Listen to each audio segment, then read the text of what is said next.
श्री मिलिंद केशव नार्वेकर.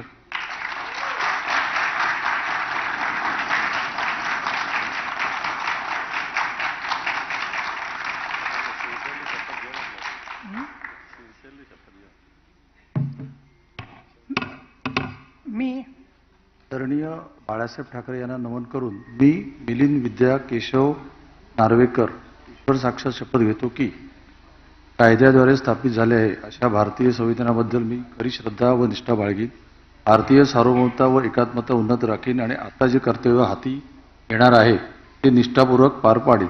श्री उद्धवजी ठाकरे आणि कुटुंबीय यांचे आभार. जय हिंद, जय महाराष्ट्र.